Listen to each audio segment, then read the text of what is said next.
Maison radieuse, Rosée, deuxième jour. Rendez-vous avec Annick, histoire d'en savoir un peu plus sur l'évolution de la vie collective au sein du bâtiment. En 1968, je suis venue ici. Et il faut dire que, bon, cette époque était une époque très conviviale, très animée. Le climat déjà qui existait au lycée, je le retrouvais ici. Nous étions encore, en 68, dans le cadre de la coopérative qui a été supprimée par la loi Chalandon de 1971 et qui s'est traduite par la création d'une copropriété qui a fonctionné à partir de 1980.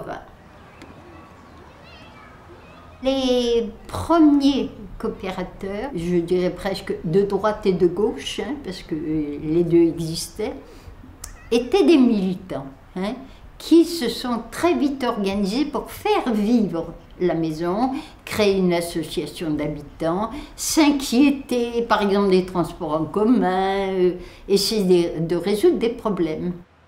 Il fallait être ouvert à cette nouveauté. Il y a des gens qui ne se voyaient pas habiter un immeuble comme celui-ci.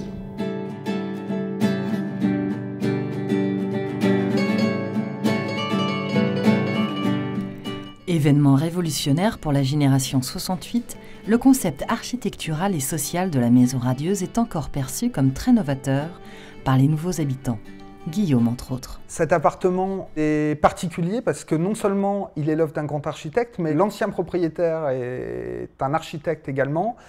Et il a eu la finesse de remoduler l'appartement pour en faire quelque chose de plus contemporain et de plus ouvert. Et c'est aussi une des radicalités premières de Le Corbusier, c'est d'avoir parié que les gens pouvaient vivre ensemble si l'environnement était adapté. Et c'est exactement ce qu'il a fait. C'est-à-dire qu'il a créé un village où les gens avaient des espaces communs importants. En fait, on a une parcelle commune, on a 4 hectares de parc, ce qui est quand même assez extraordinaire dans une ville telle que Nantes. Donc avoir un jardin qui fait 4 hectares, c'est le parc d'un château. D'ailleurs, pour parler des grands bâtiments de Nantes, je dirais qu'il y a 2 bâtiments qui symbolisent Nantes.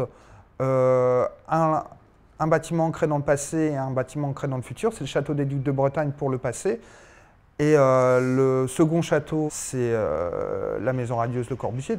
Et ce qui est intéressant, c'est que les villageois ne sont pas à l'extérieur comme au pied du château, ils sont intégrés dans le château.